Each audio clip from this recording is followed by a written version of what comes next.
Right, so in Baghdad in 79, Saddam is in power. So all of the dissidents who left Iran, when the Shah left Iran, all of his dissidents, those who were senior ranking members, left Iran with him. Right? So here we have the prime minister, the last prime minister, 𝗏𝗏𝗓, and we have the general, one of the most senior generals, 𝗏𝙗𝙗𝙬𝙘. So these people left, went to Paris, but they had close communication with Saddam in Baghdad, and later on they traveled to Baghdad. So Baghdad becomes the new hub for all of the pro-Shah dissidents, the senior members. If they were not killed or captured by Khomeini, they left, they made their way to Paris, and then eventually came back to Baghdad. And they were willing to help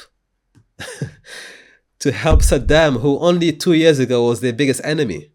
They have now sided with him to undermine the revolution in their own country.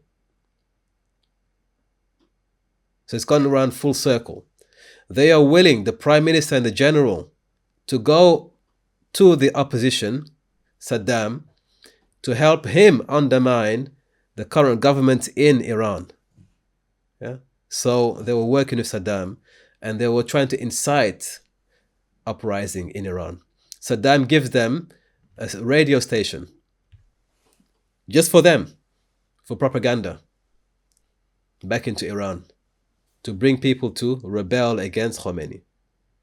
It's a reality of things. We have the same thing, for example, I mentioned it, I think, 4 episodes ago. The Red Prince in Saudi Arabia. One of 3 princes known as the Free Princes. So you have the free officers in Iraq, the free officers in Syria, and you have the free princes in Egypt. Sorry, in Saudi Arabia. Talal, Prince Talal. He's the father of Walid, Prince Walid ibn Talal. So when he left, he went to Nasir. He went to Egypt, Cairo, and also using the radio to propagate propaganda against his own nation, Saudi Arabia. So whenever you have a government that is toppled, the leaders have to be killed or removed, because they will regroup and come back again. And they may even work with the opposition to make sure that you are undermined. So that's exactly what they did there. They went to Baghdad, they regrouped, and they started working for and with and alongside Saddam Hussein to undermine the government in Iran. And Saddam was willing to help them with material support. Meanwhile, there is also a Shia majority in Iraq. I mean, Iran is such an ironic situation, honestly. So you have a Shia majority in Iraq ruled by a Sunni minority. So when Khomeini comes into power in 79, the Shia majority in Iraq support Khomeini in Iran. And Saddam and his government have to manage that situation internally, as well as the Kurdish problem. Amongst the groups that was created in 1957, was a group known as Hizb al-Da'wah al-Islamiyya. And this group was created to effectively challenge the government, to keep it accountable, and to counter the Ba'athi movement, because the Ba'ath came into power in 68, and they began to repress religious groups and religious mores and conduct. So this group was one of the more influential groups that would counter that and challenge the Ba'athi government. The Sheikh at the time was known as the Ayatollah of Iraq. So in the same way you had Ayatollah in Iran, they called this Sheikh the Ayatollah of Iraq. Okay, here's the equivalent of Ayatollah Khomeini, but in Iraq. And he became a very prominent figure who would always go against the government and challenge them. Saddam didn't like him at all, and he approached his cousin and said to him, "You have to kill this guy and anybody with him." So he was, from the very beginning, keen on just quashing all types of sedition. So he began to petition for these people to be taken out. That wasn't taken into consideration. Saddam became frustrated. Okay, he couldn't enact what he wanted to. He became frustrated. Ala kulli hal, when Khomeini becomes ruler in Iran in 79, this Shia movement and their followers became ecstatic, happy, and they began to congratulate Khomeini well done, happy. That was a problem for Saddam, because Saddam realized we could have a problem in a year's time if this group of people who live amongst us but are effectively loyal to Iran, we can't allow this group to rise up and attempt the same Islamic revolution in Iraq. So that had to be dealt with. At the same time, they began to imprison and torture people. And so the Da'wah group, the 𝗃𝙑𝙑𝙑 Islamiyya, stood up and began to protest. And they demanded that the Sheikh Ayatollah Muhammad Baqir al-Sadr write a fatwa to make it halal, or to clear whether or not it's allowed to work with the government. So he writes a fatwa, and he makes it clear that the government of the Ba'athi government in Iraq was not to be collaborated with. They were not legitimate. So in other words, khuruj. When he wrote that fatwa, effectively all green lights were on, and there was an attempt to kill Tariq Aziz, right, at the time, who was deputy prime minister. So they tried to kill him. And Saddam, at that point, it was too much for him. So he organized and he requested that the Ayatollah Muhammad al-Baqir be arrested, and his sister as well. His sister was also active in the da'wah. So they were both arrested, both tortured. And in fact, some of the, if you look at the Shia Iraqi account, they will say that Saddam himself personally tortured them. When they found the bodies, there was a nail in this Ayatollah Baqir al-Sadr. There was a nail in his forehead. So some of the Iraqi Shia would say, because the body was sent back, by the way, after they were tortured and killed, their bodies were sent back to the community. So they said there was a sign of torture all over their body, and some people say it was Saddam who actually killed them, personally killed them. So when that happened, and remember, this guy is known as Ayatollah in Iraq. So when that happens, the Ayatollah in Iran, Khomeini, he takes this as a sign of war. So he says to Saddam, the war that the Ba'athi government wants to ignite is a war against Islam. You're not fighting only the Iranian, you're fighting Islam. It's becoming an ideological war. Okay? You, the Ba'ath party, who are not religious, are fighting Islam. The reason why he puts it in these terms is because he doesn't want to restrict it only to Iran. He doesn't want to restrict it to Iran. He has just become powerful. He's just become the spearhead and figure globally for Islamic revivalism. He's now going to paint Saddam as somebody who wants to fight Islam, not just Iran. Very clever. This war is not about Saddam versus Khomeini. It's about Saddam versus Islam. So he says this war that you want to start by killing this Ayatollah is a war against Islam. So we're going to draw all the Muslims around the world into this battle. Then he says, today, as in now that we've come to power, Iran is the land of Allah. Is the land of Allah's messenger. Is the revolution, Islamic revolution, the constitution and the government are all Islamic. In other words, we have a dawla, Islamiyya in Iran. So if you wage war against this establishment, you are waging war against effectively Islam as an institution. Powerful words.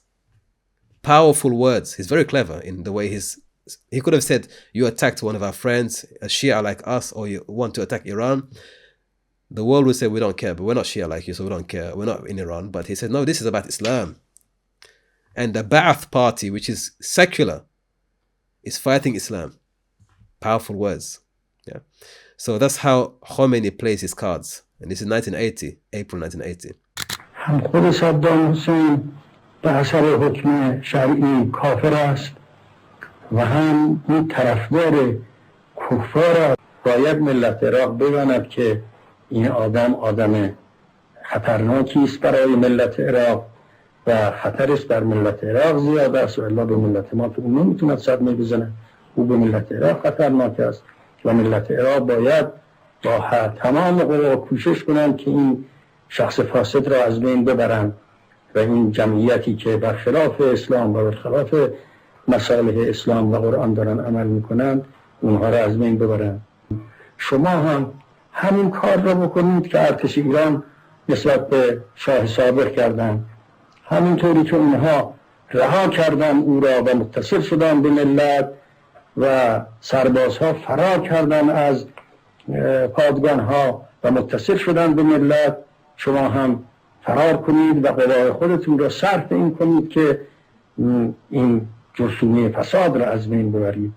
خدا به شما تأیید میکند اگر چنانچه قیام کنید و این شخص را از بین ببرید و یکی را خودتون به جای او بگذارید.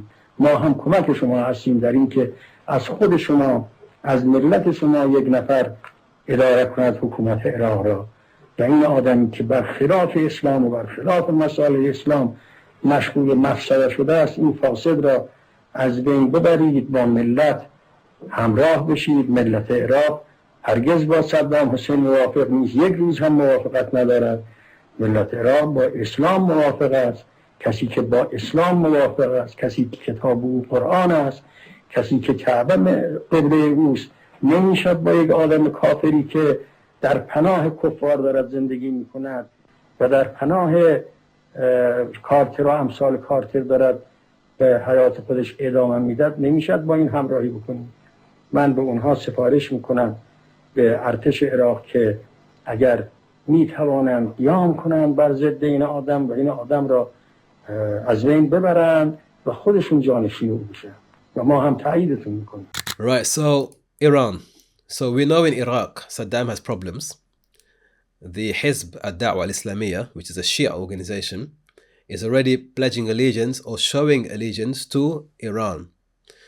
The leader is taken out, and so the people in under Saddam's Sunni or Ba'athi government are not happy. Khomeini sends words, very weighty words. This is carefully picked. When, if you want the original, it's in the Washington Post, April 18th. The full text, okay?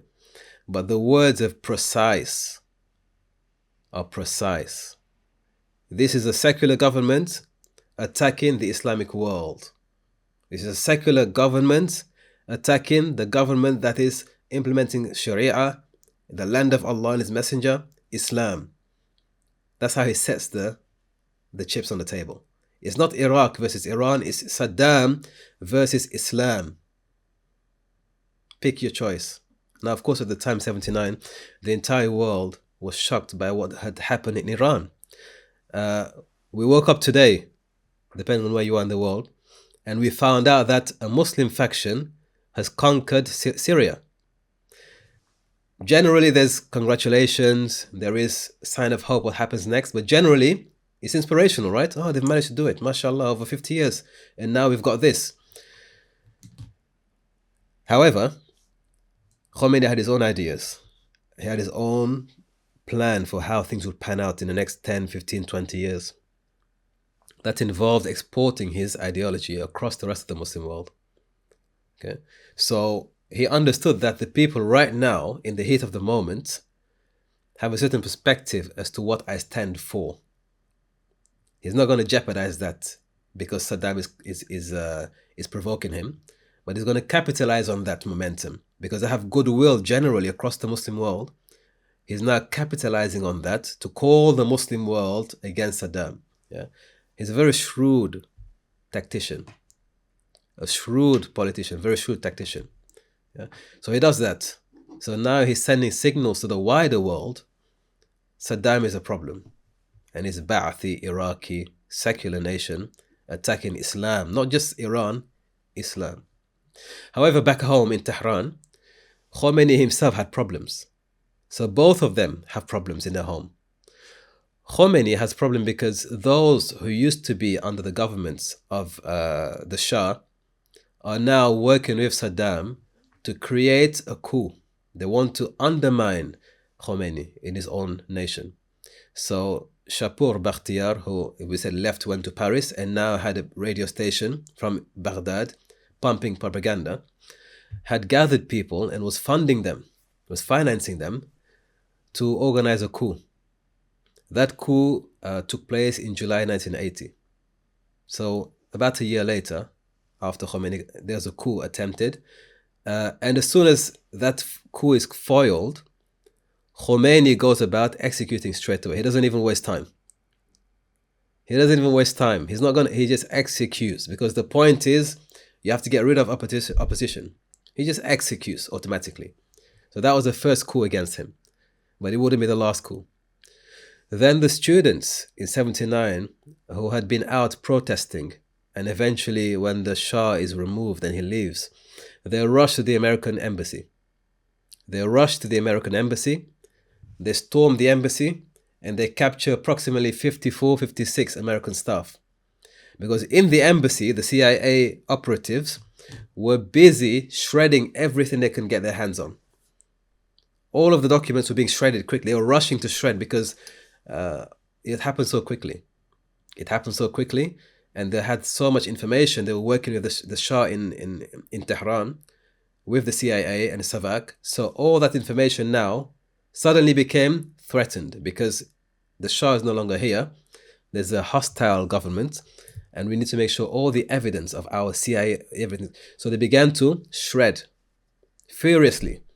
But the students caught them in the act, took all of the shredded paper and gathered it together in bags and began to piece it together.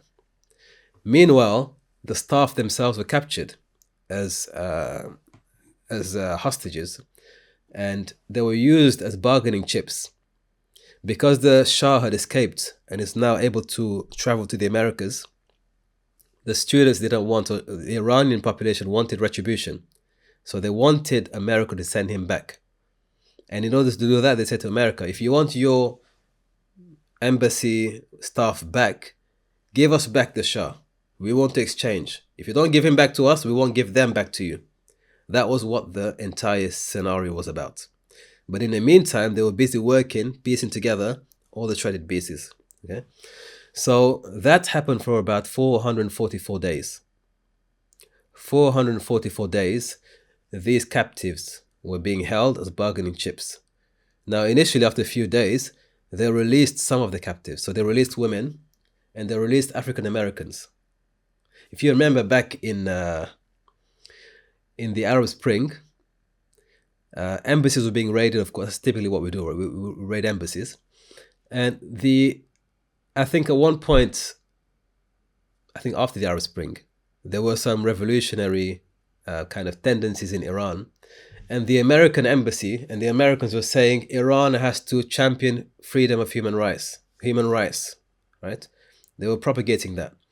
So later on, when the Black Lives Matter happened, Tehran tweeted and said all the African Americans in America can seek shelter in the Iranian embassy because America doesn't respect human rights. Yeah, these are games they play with one another. Look at the minority in that country and they play with that minority to help them topple or undermine the government. So by releasing the African Americans, Tehran was playing a certain game. It was playing the racial card, and America is racialized. We know that. It's fully racialized. So they understood, let the black captives go, because that's a sign of goodwill. We're showing something that America is the oppressor here. They're racist. We're not racist like they are. So let the black people go. Keep the white men, right? So all these mind manipulative marketing and political games are being played. So they released the African American hostages, and they have them on TV, of course, praising the Shah, praising Khomeini and the government, right?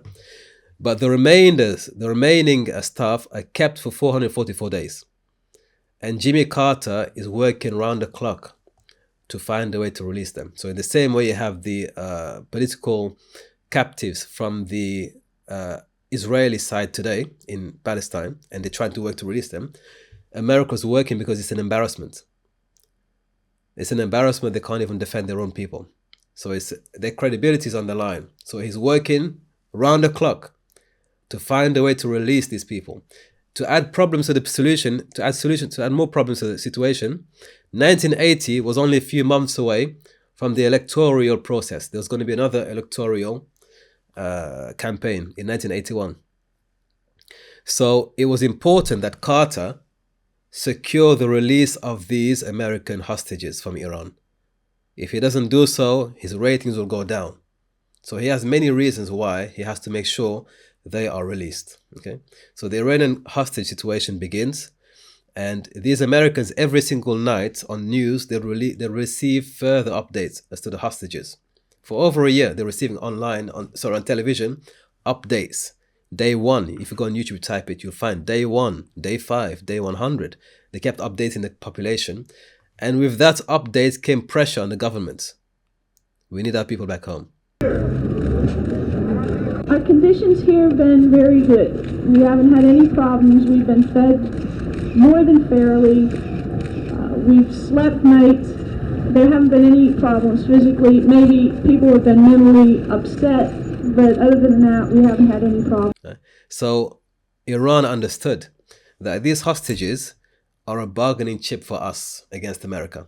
We're bribing America. We're humiliating America in front of the entire world by not allowing them to recover their hostages. In April 1980, the Americans tried to send an armed unit to recover the hostages, and they failed. So further embarrassment publicly. So now that raises the stakes. There's a stalemate because in 1980, July 1980, the Shah, who was actually the one they wanted to bring back to Iran, dies. So if the Shah dies, do the captors release the hostages or not? The Shah dies, so there's no negotiation left, but they decide to keep the hostages anyway. There's a reason why they decide to keep the hostages. So that continues until 1981. Okay? There is a shady reason why the hostages being taken by the Iranians are not released, even though the Shah is now dead. If you look at the October 7th incident, there's also hostages taken and negotiations about hostages. There's also the embarrassment of Israel not being able to release the hostage. Behind the scenes, American officials are working with the Iranian officials, telling them, please keep them. Keep the paying them to keep the hostages. And you'll ask yourself, but why? All right? Dirty politics. We'll understand why. So on the front end, Iran has hostages. We can't release them. We're trying hard to release them. In the back end, keep them for longer, please. Hey, we'll give you money for it. Yeah. So there are people who play on both ends of the spectrum. Yeah. Nothing is as it seems, unfortunately. There are always ulterior motives. But Iran was happy to keep the hostages because it gave them many advantages. Politically speaking, economically speaking, gave them something to actually bribe America with. Yeah. So these are two issues in Iran in 1979 that caused concern for Khomeini, especially the coup, because that was a prior prime minister and also the general and some of the top-ranking staff from the previous administration came back. So that was a sign that there are still people looking to topple us, and so early on in the revolution. But in the same situation as we have today in 2024, December 2024, when Khomeini comes to power, there are already various factions who are working to topple the Shah. They were already active in the region and contributed towards toppling the Shah. So now that you have the Shah is out of the way, he's left, he's gone to Egypt. What do you do with the rest of these organizations? That's the problem. So Khomeini has to decide what to do now with the rest. Now, initially, they were all happy because, mashallah, we have one enemy is out of the equation. The common enemy is gone. So initially, the reaction is happiness. But give it a few days, a few weeks, suddenly there's a problem now. Who's the new person in town? What do we do with all these various factions? Because they still have the differences. Some are Marxists, secularists. Others are Islamic and military. Others are in between. So how do you unite all of these people under the new leadership? So Khomeini found himself having to balance, initially, to balance the various factions in Iran, because you can't just automatically go ahead and fix everything. And if you do that, you'll end up with another revolution straight away. So he had to find a way to appease or to manage these various things. But he was very clever. He was very clever in how he did so. So in the first couple of weeks, within weeks... Welcome to History Yoon, the world's leading online learning platform specializing in Islamic history. To discover the History Yoon mobile app and participate in regular live and interactive seminars and tune in directly from your handset. from anywhere in the world. Enjoy instant access to a growing catalog of on-demand streaming content exclusive to the platform, accessible from a variety of devices including desktops, tablets, and cell phones. Connect instantly with our global community of history enthusiasts via our private community forum. To find out more about our online history programs and resources, visit our website today at www.historyune.com.